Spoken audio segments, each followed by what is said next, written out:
El canal del Congreso presenta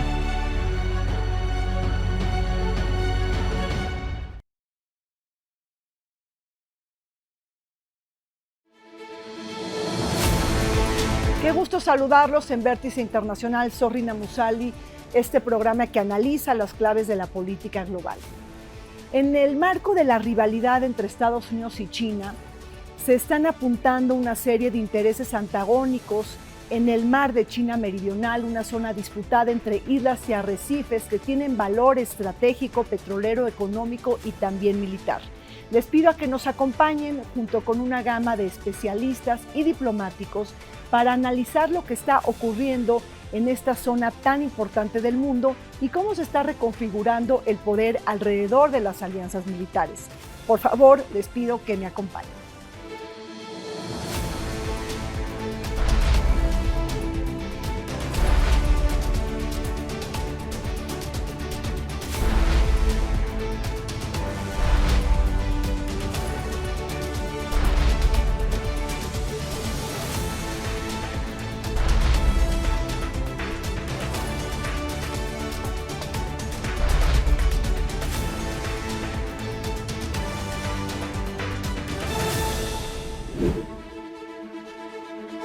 El mundo vive horas bajas debido a la enorme cantidad de conflictos que atestiguamos. La invasión de Rusia a Ucrania, la guerra Israel-Hamás y la tensión por la posible reincorporación de Taiwán por parte de la República Popular de China. Todos ellos conflictos que se suman a la rivalidad geopolítica y estratégica entre Washington y Beijing, que no solo toca las aristas económicas, comerciales y financieras, sino otros frentes como la esfera diplomática, la guerra en el ciberespacio y las posiciones políticas antagónicas cuando hablamos de crisis regionales. En este contexto, las disputas marítimas en el mar de China Meridional también forman parte de la nueva rivalidad entre Estados Unidos y China por reafirmar su liderazgo en la escena internacional.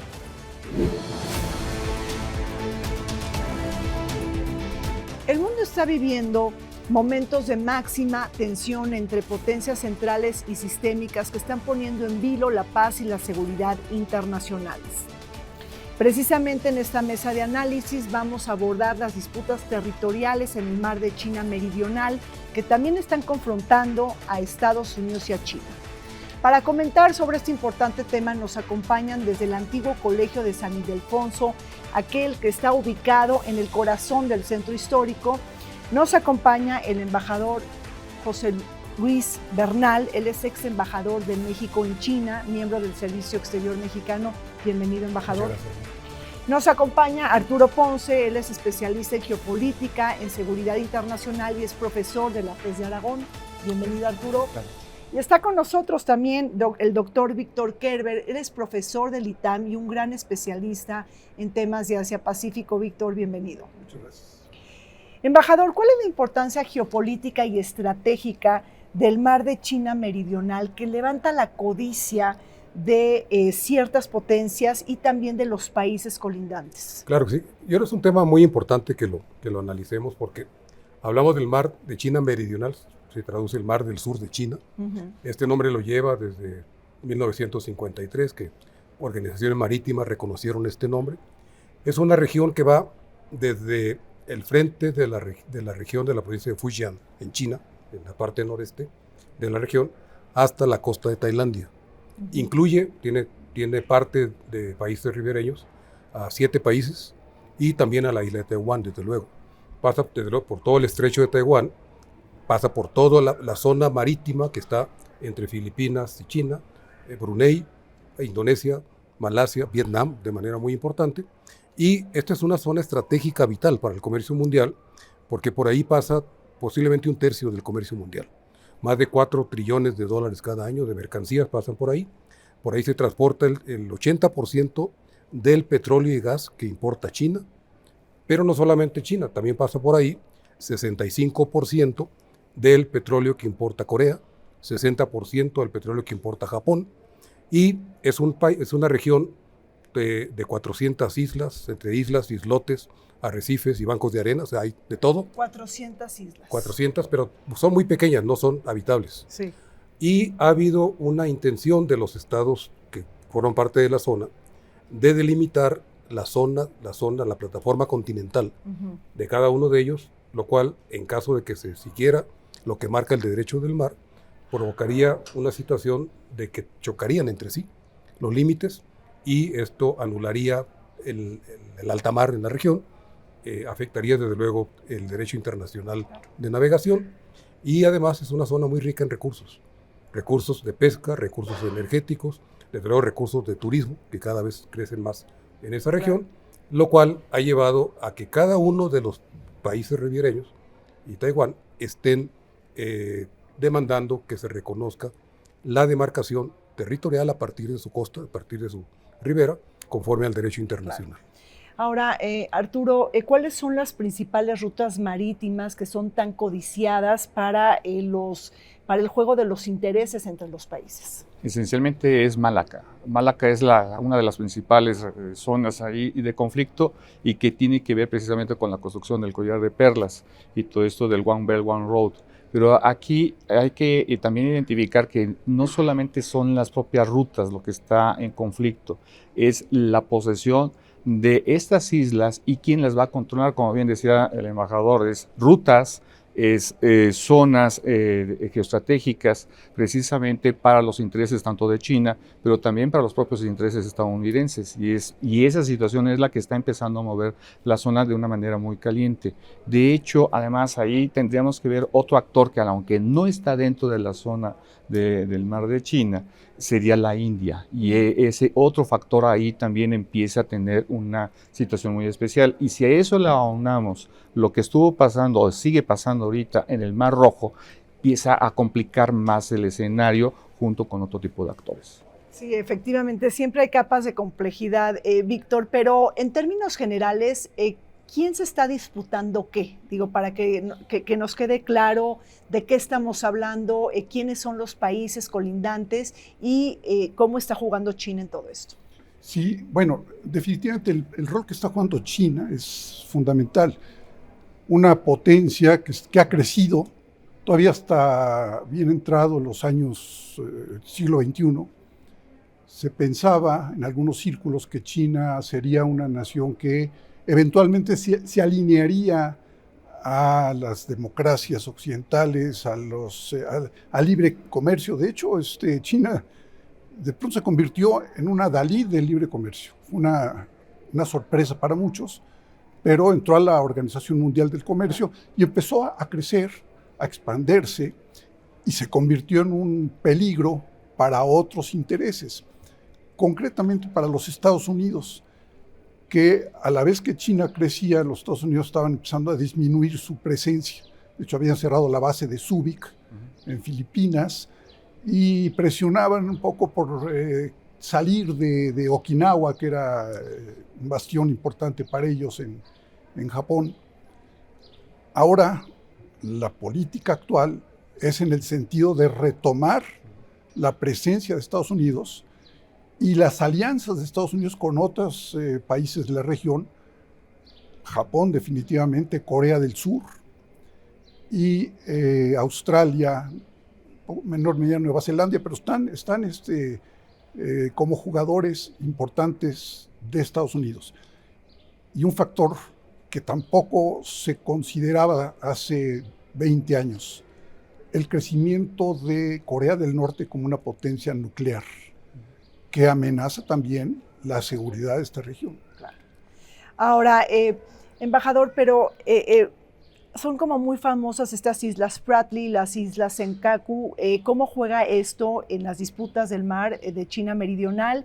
Y ahí Japón en algún momento es importante, pero en otro momento es más importante Filipinas y Vietnam. Entonces, a ver, ¿dónde está ahí el interés estratégico cuando se disputan estos territorios? Hay que distinguir dos zonas, ¿no? Sí. El Mar del Sur, claro, y el Mar del Este o Mar Amarillo. Claro. Pues, hablamos de la Senkaku, ya es del lado de Japón, es sí, el mar del oriente de China. El Mar del Sur es de Taiwán hacia Tailandia, como decíamos. Exacto. Ahora, ahí lo que se disputa es soberanía.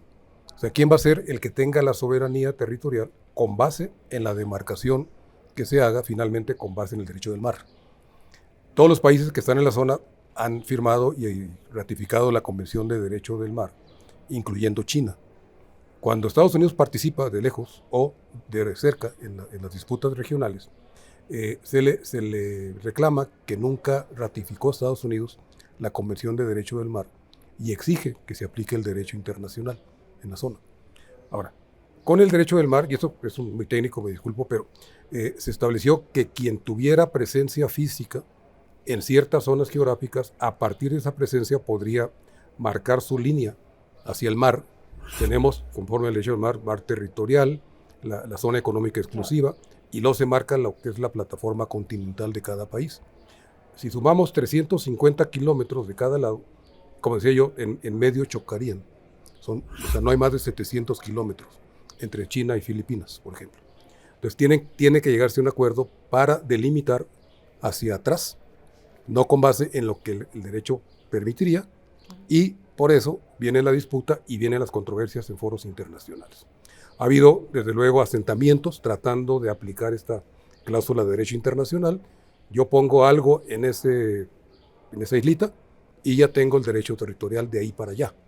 Entonces y aquí tengo una listita, perdón, Sí. hay 48 zonas pobladas por Vietnam, hay 8 de Filipinas, incluyendo la instalación de plataformas petroleras en el mar, 5 de Malasia, en una islita, inclusive Malasia construyó ya un hotel, ya hay un hotel ahí funcionando, hay 8 a 10 de China, que no son cualquier cosa, han ampliado el territorio de las islas, incluso para construir aeropuertos que permitan el aterrizaje de aviones de guerra, y eso, a partir de donde termine la línea del aeropuerto, puedo marcar mi línea territorial. Claro.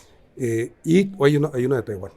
Ahora, dos hechos importantes, creo que hay que mencionarlo. La semana pasada, China decidió de manera unilateral que la provincia de Hainan, la isla de Hainan es muy famosa, porque ha tenido un gran desarrollo, es un gran centro de libre comercio, duty free y de turismo a nivel internacional. China decidió que Hainan, la provincia, va a tener la jurisdicción territorial hasta lo que se llaman los islotes de Scarborough. Estamos hablando de 500 millas a partir de la costa de China, y estamos hablando, estas islas, 100 millas a partir de la costa de Filipinas. Obviamente, esto es una disputa que tiende a recrudecerse por esta declaración unilateral de una soberanía que no se puede reconocer. Y cada uno pide esto. Ahora, ha habido reclamaciones en foros internacionales. El más importante fue que el que llevó Filipinas a la Corte Internacional de Arbitraje, que falló a favor de Filipinas en contra de China con base en derecho internacional. China dijo: no reconocemos este fallo arbitral, vamos a seguir aplicando nuestras decisiones de manera unilateral, y a partir de eso vienen 3 tipos de acciones, ¿no? Sí. Acciones de disuasión, acciones de más armamento militar en la región, muchas acciones de cooperación económica para convencer y tener cierto tipo de coerción con los países de la región, y desde luego hay también una gran actividad diplomática. Creo que es importante reconocer que hay mucha actividad diplomática regional, no internacional, sino solo regional, para resolver estas disputas. Quizá valdría la pena reforzar esta idea, Víctor y Arturo, que estas islas, estos arrecifes, se pueden convertir en bases navales, bases militares, en pistas de aterrizaje, es decir, la parte militar en un momento de máxima tensión en el mundo cobra mucho más interés estas islas, es decir... Sí podrían ser, realmente son islas, algunas de ellas muy pequeñas. Existen en el mapa, o sea, en el mapa, digo, podemos hablar de ellas en el mapa, porque inclusive se habla que China está construyendo islas artificiales. Exactamente, ese es el tema, ese es el añadido. ¿Qué están haciendo los chinos? Sí. Construyendo islas artificiales que sí podrían convertirse eventualmente, si eso crece, no solamente en bases para el aterrizaje de aviones o la llegada de cruisers o los destroyers o buques de guerra, sino que se convertirían también en sustento para decir: este es mar territorial nuestro también, o sea, y declarar derechos internacionales sobre la zona contigua a las islas que están construyendo. Con la salvedad, perdón, de que esa última parte no la reconoce la Convención de Derecho del Mar, Claro. de que donde haya un asentamiento artificial no da derechos de soberanía. Eso es muy importante. La claro. letra chiquita. Eso es la letra chiquita del UNCLOS, ¿no? De la Convención de Derecho del Mar de la ONU. Arturo. A ver, aquí además hay que pensar en esto. Hacia la década de los 80 del siglo pasado, Estados Unidos no consideraba una potencia naval al gobierno de Beijing, no lo consideraba bajo esas características, no lo veía como alguien que le pudiera ocasionar un peligro a sus intereses en la región. Pero precisamente a la caída de la Unión Soviética y con la venta de, por ejemplo, portaaviones clase Gorshkov, que los compra el gobierno chino y los modifica y los moderniza, y que ahora están en un proceso de modernización de su flota, y una flota muy interesante porque no solamente son acorazados, no solamente son portaaviones, sino también submarinos de primera generación. Estas islas se volvieron una pieza importantísima precisamente en ese andamiaje, en donde Estados Unidos ahora necesita islas, países aliados como son Corea del Sur, como es el propio Japón, como es ahora también Filipinas, recuperar esas bases, esa presencia incluso hasta en Vietnam, empezar a tener una buena relación con ellos, incluso hasta con Birmania y la India, como decía hace un momento, o Australia. Es decir, es empezar a tejer todo un entramado en el cual le pueda permitir a los Estados Unidos mantener el control o el status quo permanente. No olvidemos lo que sucedió, un pequeño affair, vamos a ponerlo así, entre el gobierno del presidente Biden y el gobierno del presidente Emmanuel Macron por la venta de submarinos nucleares a Australia, y que se frenó esa venta hacia el gobierno australiano por parte de Francia en beneficio de los Estados Unidos en una situación inédita. Estados Unidos no es tan fácil que pueda vender sus secretos en términos de energía nuclear y de portadores de misiles nucleares, y en el caso de Australia sí, y además con el apoyo del gobierno británico. Entonces ahí ese cierre es muy importante porque entonces aparece otro actor que es Gran Bretaña. Permítanme hacer un corte, regresamos. China reclama la mayor superficie del mar de China Meridional. En 1947 publicó un mapa oficial con una línea de 11 guiones que delineaba la extensión de sus territorios, pero la redujo a 9 guiones en 1952 para identificar islas y elementos sobre los que reclama soberanía, zonas marítimas y aguas sobre las que afirma tener derechos. En agosto del 2023, Beijing añadió un guión frente a la costa oriental de Taiwán para formar una línea de 10 puntos, a la que Brunei, Filipinas, Indonesia, Malasia, Taiwán y Vietnam se oponen. Resalta que China tenga 7 puestos de avanzada en las islas Spratly, 3 de las cuales contienen bases aéreas con infraestructura militar.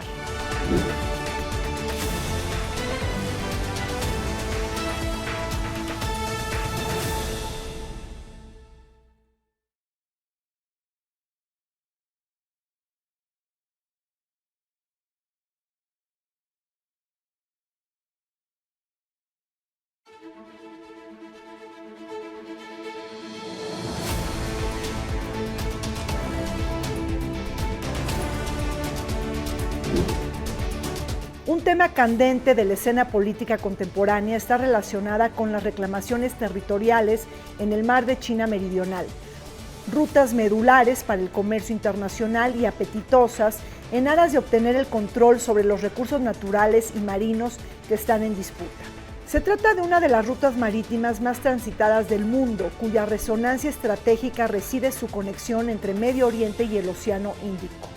Los reclamos soberanistas se han generado entre China y sus principales países colindantes, como lo son Vietnam, Filipinas, Malasia, Taiwán, y una serie de tensiones que se han visto crecer bajo presupuestos militares cuando en vilo está la libertad de navegación.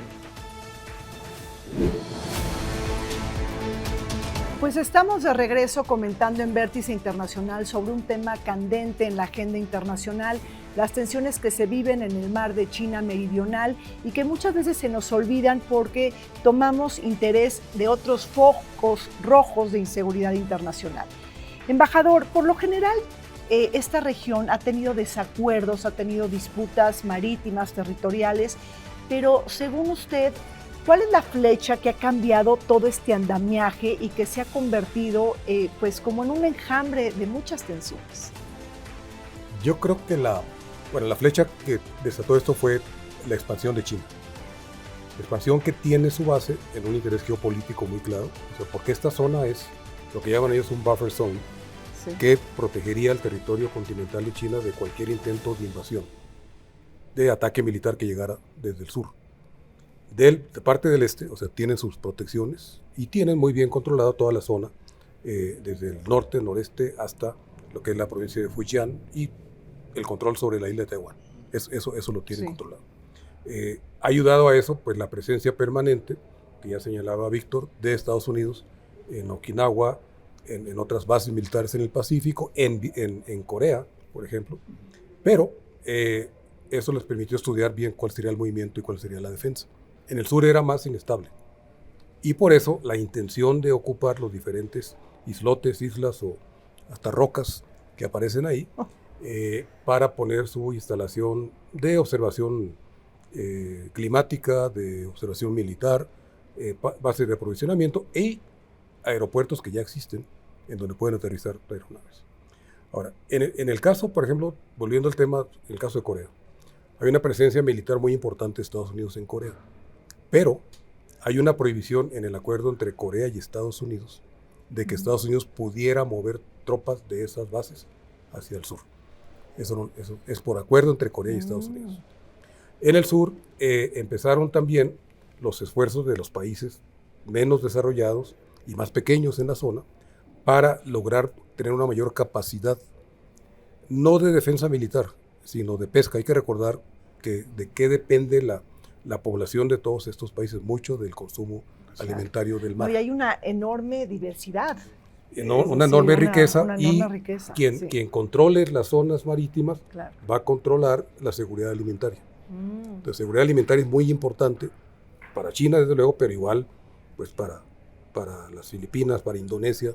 Les interesa tener un acuerdo, no el conflicto permanente, claro, pero no ser atacados cuando tienen alguna incursión de algún buque pesquero, que son atacados por China o por alguno de los otros países. Ha habido intentos de negociación diplomática, decía yo, para llegar a un arreglo, y lo que China ya condicionó y logró es que estos no se lleve a ningún organismo internacional. Hay que recordar que en la región de Asia es la única región del mundo donde no hubo ninguna organización de seguridad y de cooperación después de la Segunda Guerra Mundial. En el resto del mundo hay, tenemos en la OEA, tenemos la OTAN, tenemos diferentes organizaciones. En esa región no. Y las que se han intentado han sido muy limitadas, y las que han triunfado últimamente tienen el control de parte de China. Entonces, hablaba el doctor de los intereses económicos de Estados Unidos en contacto con los otros países. China hace su tarea económica también. O sea, con Vietnam, o sea, sí, claro, la principal relocalización, que es concepto tan famoso en México últimamente, se da en Vietnam. Vietnam tiene un desarrollo extraordinario en los últimos años, con tasa de crecimiento 7-8%, por la asociación con China, y esta asociación pues también genera interés político común. Claro. Indonesia, cuando vemos las cifras de inversión en Asia el año pasado, Indonesia fue el país que recibió más inversión de parte de China. ¿Cuánto recibió Filipinas? 0. El año pasado, ¿por qué? Porque estaba alegando algo con China, y esto llevó a que se cerraran las válvulas de transmisión de capitales a ese país en particular. Otros países están negociando con China. China creó hace 2-3 años la RCEP, la Asociación Económica Regional, que es entre China y los países de ASEAN. Entre China y los países de ASEAN, del sudeste asiático, está negociando el código de conducta que va a arreglar esas disputas, y llevan años negociando. Hace apenas poco menos de un mes, el 18 de abril, el secretario, el ministro de Relaciones Exteriores de China, estuvo en reunión en la ASEAN y decidieron que en 3 años estará listo el acuerdo, en 2 años, en el 26, y ya tienen muy avanzado ese código de conducta. Es una nueva normativa de derecho internacional sin interferencia de terceros, como dicen ellos, para normar conflictos internacionales, sobre todo derecho del mar. Y ese mismo día, coincidentemente, el presidente de China, Xi Jinping, estaba recibiendo al secretario de Estado Blinken para reanudar o tratar de reanudar el diálogo entre los dos países, con no muy buenos resultados, desafortunadamente, sí, pero son momentos simbólicos. ¿Qué está ocurriendo de un lado, qué ocurre por el otro, y cómo se interrelacionan estos? Claro. Sí, solo quisiera agregar algo a lo que ha dicho ya el embajador. aparte de los recursos pesqueros que tiene la región, se presume que hay recursos de crudo, de petróleo, claro. los fondos marinos, sobre todo en las Islas Spratly. Y eso también es un factor de interés que se agrega a todo lo que se ha platicado aquí. Entonces tenemos disputas territoriales, tenemos interés energético, petrolero, interés comercial, ¿no? El tema jurídico, regulatorio, es decir, muchas esferas se confluyen en un solo eje, Arturo. Por eso es tan complicado buscar la gobernanza de de esta región. Así es, y a lo mejor yo pudiera agregar otro elemento más, el Chinese Way of Life. Es decir, es el momento donde ellos consideran oportuno empezar a hacer el cambio de las reglas del sistema internacional. Y es que tenemos que tomar en cuenta que para el 2049 se celebra los 100 aniversario del triunfo de la revolución de Mao Zedong. Y tienen como meta que en ese año tienen que demostrar su plena capacidad como potencia por encima de los Estados Unidos, por encima de la Unión Europea, por encima de quien sea. Entonces, eso es un momento clave para ellos. Y entonces, lo que bien dice el embajador, que bien dice mi colega, profesor, es en el sentido de cómo tengo que ir armonizando esas piezas de tal manera que aunque haya conflicto latente, no estalle el conflicto y lo pueda mantener encapsulado en lo que yo puedo salir adelante y demostrar mi valía como una potencia. Y me refiero a esto. Ellos normalmente, cuando he tenido la oportunidad de platicar con alguien del gobierno chino, ha sido en el sentido, nosotros no somos una nación desarrollada, nosotros somos una nación en desarrollo. Y tiene lógica lo que dice. Todas las naciones estamos en el proceso de desarrollo continuo, pero en el concepto de ellos es que no hemos alcanzado las metas que sí han alcanzado, por ejemplo, Estados Unidos, algunos países de la Unión Europea, en términos del desarrollo para el beneficio de su sociedad y de sus fines político-ideológicos también, que son muy importantes. Que eso también había que empezarlo a considerar. Sí. Es el estilo de vida de ellos y de la forma de gobernarse y cómo piensan que se debe gobernar las naciones en la próxima mitad del siglo XXI. Pero ahora es interesante, recojo un poco lo que dice Arturo, 2049 es una fecha muy importante para China, inclusive embajador ha señalado que para antes de esa fecha podrían reincorporar a Taiwán, es decir, ¿cómo juega el conflicto Taiwán-China en esta zona llena de conflictos y de intereses? Complejiza el asunto, pero bueno, ¿cómo ahí juega Taiwán? Porque también está reclamando ciertas islas. Bueno, juega en el sentido que señalaba el doctor, de que está en este proceso de encapsulamiento, sí, de que no se desate el conflicto en el corto plazo. ¿Por qué? Porque en la visión china, o sea, siendo Taiwán parte de su territorio histórico, que ellos reivindican como parte de su territorio, no es un estado independiente, es una isla que buscaría eventualmente independencia, cosa que no permitiría China, y porque ellos piensan que en el largo plazo van a volver a integrarse a la China continental. Ahora, esta visión es sobre una región que consideran región en rebeldía y que consideran parte de su territorio. Pero la misma visión de largo plazo y de horizonte así horizontal lo hacen para toda la región de Asia. O sea, ¿a qué me refiero? Si se ve la vinculación económica entre China y Corea del Sur, por ejemplo. Para China, Corea del Sur es un ente funcional, económicamente hablando. No es ni el mismo sistema político, no están en el mejor diálogo bilateral, defienden distintos intereses de defensa, pero en el largo plazo todo es una zona funcional de operación económica. Exacto. Por eso es muy importante la creación de capacidades que China desarrolla.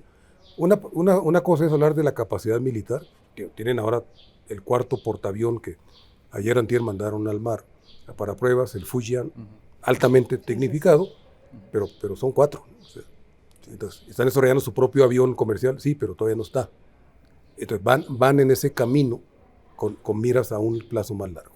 Y lo que está ocurriendo es la construcción de la red económica a través de la iniciativa de la Franja y la Ruta, sí, a través de acuerdos bilaterales, la canalización de inversiones, la colocación de excedentes, instituciones regionales que están creando de parte de China con sus aliados en la región, y estas alianzas que son como la RCEP, que configuran la zona de libre comercio más grande del mundo. Claro. Ahora China manifestó su interés en ser parte del TPP, del TPAT. Entonces también tenemos que estar listos, países como México, para ver esto qué significa y cómo podemos o beneficiarnos o influir en el cambio en políticas públicas de aquel lado también. Bueno, pues toda una cátedra y todo un sistema de enorme complejidad, Víctor. Quizá déjame cambiar un poco el tema y si regresa Trump a la Casa Blanca, ¿cómo se va a impactar esta zona? Porque Estados Unidos tiene presencia militar, por ejemplo, en Japón, lo tiene también en Corea del Sur, en Filipinas, van a sacar sus tropas. ¿Qué va a hacer Estados Unidos frente a esta visión que tiene China de lo que decía el embajador, una perspectiva horizontal de reafirmar su presencia y su estatus regional? Sí, bueno, obviamente Trump es un personaje impredecible en muchos sentidos y es contradictorio. Entonces, por un lado, de acuerdo a la experiencia que tenemos ya de haberlo visto en la presidencia de los Estados Unidos, aplicó una serie de medidas proteccionistas que afectaban a China. O sea, es una fórmula proteccionista, pero por otro lado, ahora habla de enfrentar a China de una manera más directa. O sea, la crítica que hace a Biden es que ha sido timorato en ese sentido, ¿no? Entonces, bueno, ¿qué puede hacer Trump? Por un lado, protegiendo a la economía y encerrando al país y diciendo que los extranjeros en general son amenaza para la seguridad interna de los Estados Unidos, y por otro lado, tratando de establecer una red de contactos y de alianzas regionales para frenar a China. Es un enigma, no podemos saberlo realmente. Claro. Trump decidió retirar a los Estados Unidos del TPP, ¿no? Y por otro lado, es importante que en los próximos años los Estados Unidos regresen a estos mecanismos como para tener una presencia también en los foros internacionales que llevan el tema del comercio. Por supuesto. Ahora, Arturo, tú ¿estás viendo un posible conflicto o todo está diseñado para que se quede encapsulado? Es decir, ¿cómo estás viendo el manejo de Joe Biden frente a la región? A ver, el Naval War College ha hecho una serie de análisis igual a la Universidad de la Defensa de los Estados Unidos y han estado identificando que el gran problema es que ha habido demasiadas válvulas de escape en términos de la seguridad internacional. Es decir, tenemos el conflicto en Ucrania, tenemos lo que está pasando en Israel, ahora tenemos el conflicto ante Taiwán y lo que está alrededor. En ese sentido, lo que ellos están preveyendo es de que hay que encapsularlo. No debe de salir de esos cauces, porque no se puede generar un desencadenamiento a mayor escala de los conflictos que ya están prevaleciendo. Y por lo tanto, eso les permitiría a ellos entrar en una nueva faceta de desarrollo tecnológico. Por ejemplo, ellos están ahorita desarrollando en los Estados Unidos un sistema de drones submarinos que le llaman mantarraya. Y esos les permitirían tener un escenario de conflicto precisamente acá en Indo-Pacífico. Ese sería una de ellos. También está el nuevo desarrollo de sus nuevos submarinos de ataque. Entonces, y que estarían listos más o menos en 15, 20 años. Eso les permitiría esa situación. Lo otro, el mejoramiento de su sistema de portaaviones, que la clave para ellos está precisamente en el Pacífico, tomando en cuenta la base de San Diego, la base de Hawái y la base de Okinawa. Y eso se uniría a toda una red de bases que estaría impactando, por ejemplo, en Australia y también en Nueva Zelanda. Por eso el gobierno de los Estados Unidos ha buscado recuperar la presencia que había perdido en Isla Salomón, que donde ya está muy presente el gobierno chino para controlar las manifestaciones que ha habido por ahí. Entonces, digamos, el escenario se empieza a cerrar y por eso es importante el AUKUS, el Quad y los 5 ojos, precisamente para tener todo otra vez. Hay que mantenerlo bajo control, si no, eso se les explota y se empieza a derivar en un montón de problemas. Déjame agregar algo para complejizar más el asunto, pues la relación tan conflictiva entre Japón y China. Embajador. Sí, pero también ahí ha habido negociaciones trilaterales, bueno, sobre todo trilaterales, China, Japón, Corea. Sí. Ha habido acuerdos recientes, de hecho, llevan años negociando un acuerdo de libre comercio entre los tres y últimamente ya no le han avanzado mucho a la negociación comercial, se han concentrado en el acuerdo político. Creo que es muy importante, eso está avanzando en esa línea trilateral y China inteligentemente busca acuerdos regionales o mini plurilaterales Sí. para ir creando sus propias fórmulas de negociación. Por favor. Bueno, la relación de Japón y China ha sido compleja desde milenios atrás. claro. Es decir, por un lado, Japón ha buscado siempre ser un reino, un imperio propio y no necesariamente tributario de los chinos. Pero por otro lado, tiene un influjo cultural de China muy, muy importante y lo reconocen los japoneses. Esto se refleja en los tiempos modernos, en los tiempos actuales, porque entre japoneses y chinos hay una especie de diálogo que a lo mejor en Occidente no alcanzamos a entender en los términos de ellos. Vamos a ponerlo así, si me permiten, un diálogo confuciano, ¿no? Diálogo donde se entienden en kanji. Y ahí es donde nos sentimos un poco marginados. Sí hay puntos de encuentro. De hecho, a Japón se le ha facilitado la presencia en China, a las empresas japonesas que se instalaron en China se les facilitó precisamente porque hay ese entendimiento más allá de lo que nosotros podemos ver, ¿no? Ahora, ¿qué ha pasado? El día 10 de abril pasado, el primer ministro japonés Kishida visitó Washington Sí, en una y gira. reafirmó la alianza con los Estados Unidos, pero además en unos términos donde el compromiso de Japón es todavía de confrontar más a China. Ese es otro punto. O sea, no sé qué tanto los chinos tengan, no de acuerdo, están en posibilidad de aceptar semejante. Claro. ¿Y cómo atropello juega para ahí, ellos. por ejemplo, el cambio del artículo 9 constitucional en Japón para buscar tener un ejército ya con capacidad beligerante? Ese es un Ese es otro temaza, tema. ¿eh? ¿Por qué? Porque en el interior de Japón la resistencia al cambio del artículo 9 de la Constitución es muy fuerte. O sea, Sí. la oposición pacifista y antinuclear en Japón es muy aguerrida, valga Claro. la paradoja, ¿no? Son aguerridos, pues son pacifistas. Entonces, lo que se puede prever en el futuro próximo es que vaya a haber resistencias internas que no le permitan al primer ministro efectuar un cambio total del artículo 9, más sí una interpretación distinta del artículo 9, como para permitir que Japón participe en los escenarios regionales. Eso es un punto muy importante. ¿Y Filipinas también quiere cambiar su constitución? ¿Cómo juega ahí Filipinas? Juega más o menos un mismo rol. O sea, necesita precisamente refrendar su posición, precisamente porque está en ese proceso de la entrada-salida de lo que es el Pacífico hacia el Índico. O sea, por ahí corre todo lo que se comentaba hace un momento del comercio internacional. Pero también es la puerta-salida a los intereses de China o la entrada-salida a los intereses de Estados Unidos, los intereses de la India. Entonces tiene un papel muy importante y preponderante. Pero un poquito para cerrar esto que comentaba mi colega es que el año pasado, a finales del año pasado, vino una delegación de las fuerzas de defensa japonesas a México. Y muy interesante porque atacaron el puerto de Acapulco y su capacidad de sus buques no le piden nada a cualquier armada formalmente hablada. Ellos son una fuerza de autodefensa, pero realmente es una unanimidad esencialmente jurídica.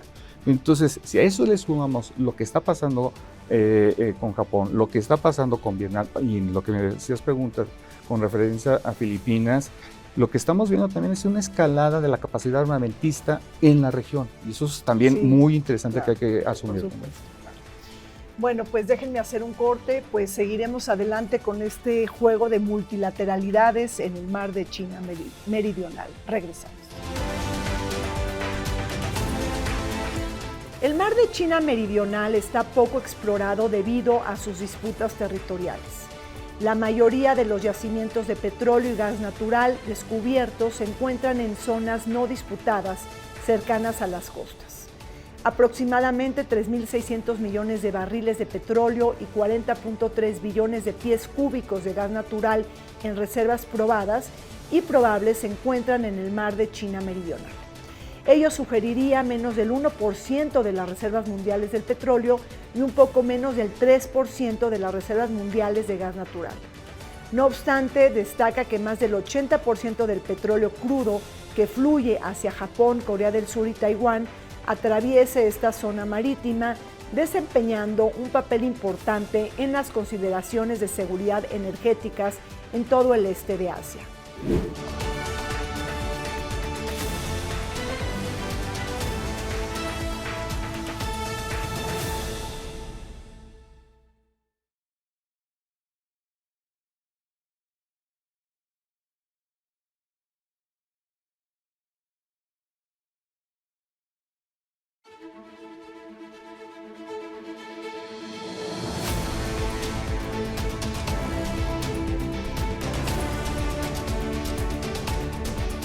Los principales aliados de Estados Unidos en Asia se están enfrentando a disputas territoriales con China, el gigante asiático que busca refrendar su poder político y económico en su tradicional esfera de influencia, apostando también por reafirmar su seguridad energética. Con el objetivo de cumplir con su interés geopolítico, Washington ha forjado varias alianzas militares de seguridad regional que incluyen a Reino Unido, Australia e India en distintos casos.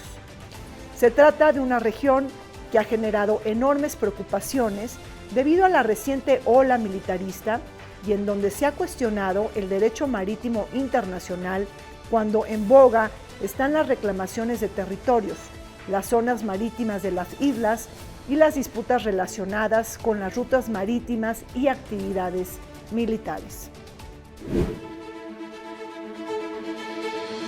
Estamos de regreso comentando sobre el juego de inseguridades que existe en el mar de China Meridional al sur de China. Arturo, hace ratito recuerdo que hablaste de India. ¿Cómo se inserta, cómo se entrecruza el pensamiento estratégico y geopolítico de Narendra Modi en el mar de China Meridional? Ahí estamos con el Océano Índico. O sea, ¿cuáles son ahí las vetas de comunicación entre una región y otra? El Golfo de Bengala, el Océano Índico son su mar. Y esa es su perspectiva. Y esa es su necesidad de controlar los pasos que hay precisamente entre Malaca, Sonda, hacia el Golfo Pérsico o de la misma zona de Malaca, Sonda, hacia el Mar Rojo. Es decir, el control que ellos puedan tener de esa región, incluyendo ahí la isla de Sri Lanka, les permite tener una proyección muy importante. Y eso además juega con otros actores a los cuales China ha estado prestando apoyo, que sería Pakistán, por ejemplo, ¿no? Y la presencia ahora china también en Afganistán, ¿sí? Entonces, esos elementos empiezan a jugar un rol muy importante. Es decir, vaya lo coloquial, India tiene encima a China, no solamente por la parte de su frontera, sino desde la perspectiva de Afganistán y también de la perspectiva de Pakistán. Entonces, la única condición en la cual puede jugar otro rol es el mar. Y por eso también la India empieza a querer ser otro jugador muy importante.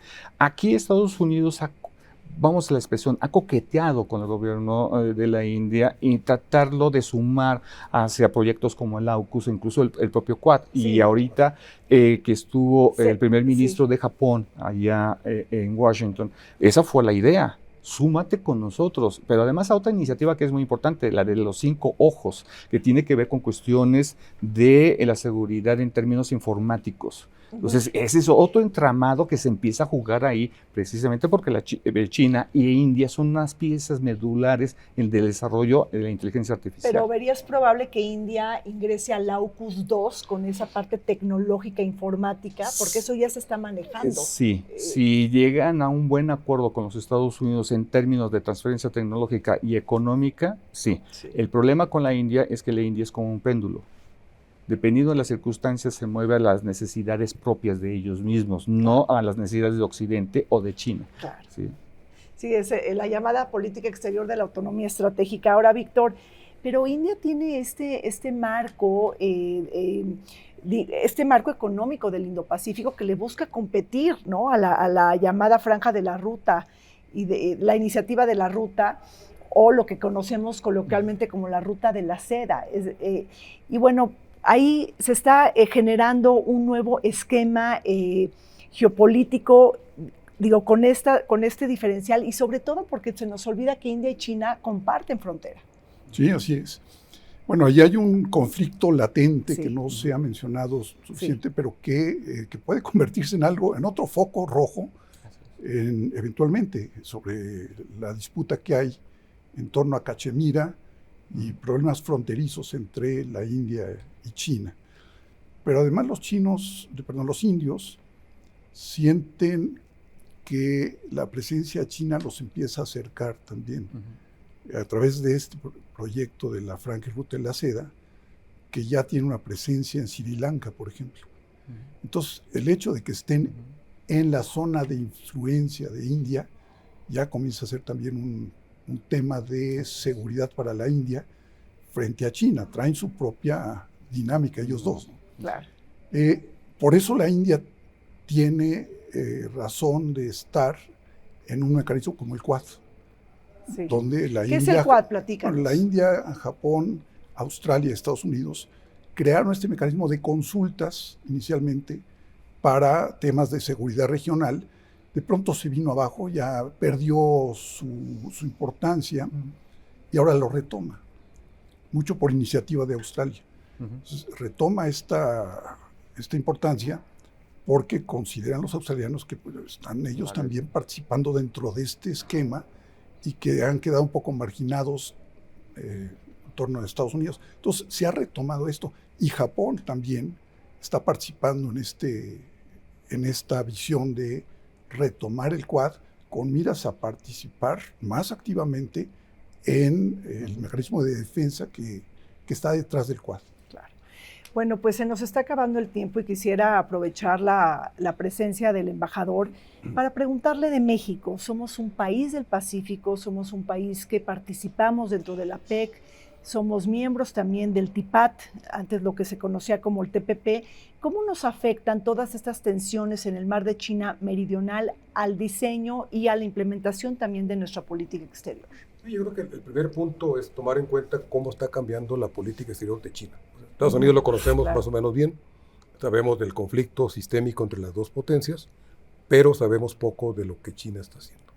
Hay que prestar más atención a lo que está pasando en China y desde China hacia el resto del mundo. Aquí hablamos hoy de una disputa regional que está buscando tenga soluciones a nivel regional también, pero es parte de una estrategia global de China. China en 2017-2018 aprobó lo que llaman ellos ahora la diplomacia de gran potencia con características chinas, es todo el logo.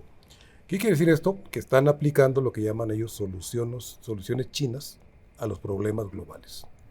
Entonces, de este problema regional hemos hablado de las implicaciones para el derecho internacional. México es un país que siempre ha apoyado sus posiciones de política exterior en derecho internacional, pero no deberíamos esperar ya que una eventual evolución del derecho internacional, por ejemplo, del derecho del mar o de la libertad de navegación o de explotación de los fondos marinos, sea como lo imaginábamos cuando se negoció la convención, entre 82, que se aprobó, se puso en práctica en 94, ya es otro tipo de derecho internacional el que vamos a ver de aquí en adelante.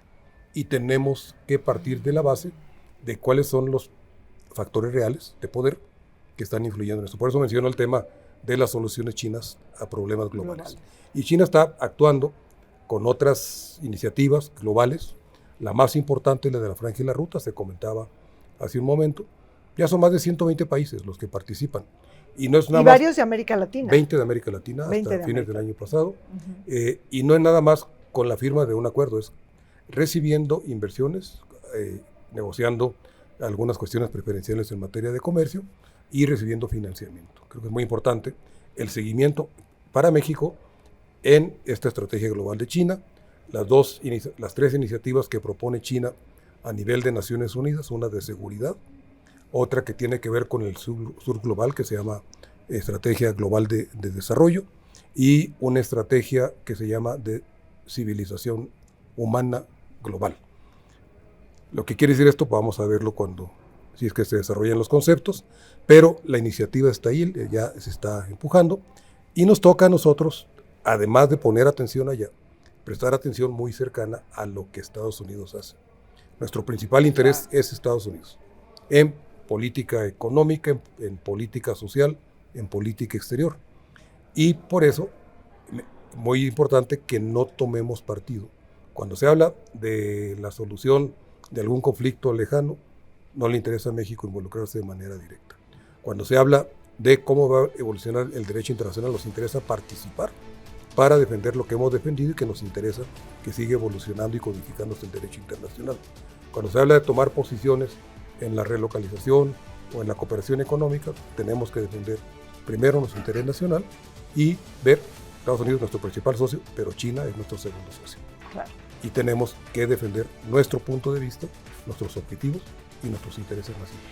No, y además para seguir profundizando en nuestra relación con Estados Unidos, también tenemos que hacer una observación activa de lo que está pasando en China, porque es el principal adversario de Estados Unidos, que es nuestro principal socio comercial. Entonces, esto es una invitación a que pues entendamos la geopolítica y cómo se transan las rivalidades entre grandes potencias centrales, sistémicas y poderes regionales. Muchas gracias a Víctor Kerber, al embajador Luis Bernal y también a Arturo Ponce. Gracias. Les pido por favor que se queden con nosotros en Vértice Internacional. El programa sigue adelante.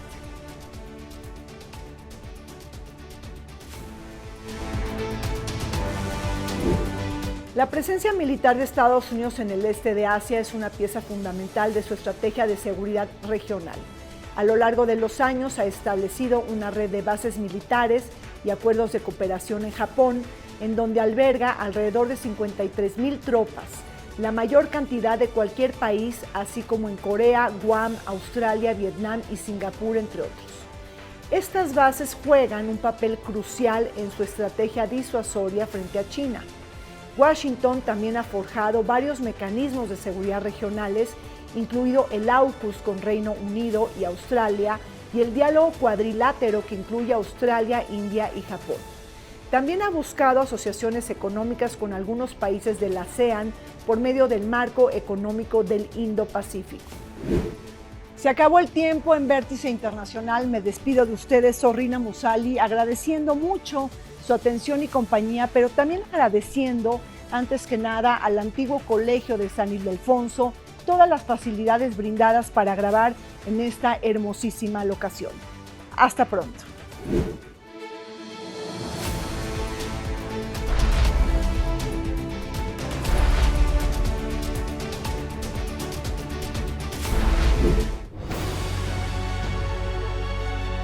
El canal del Congreso presentó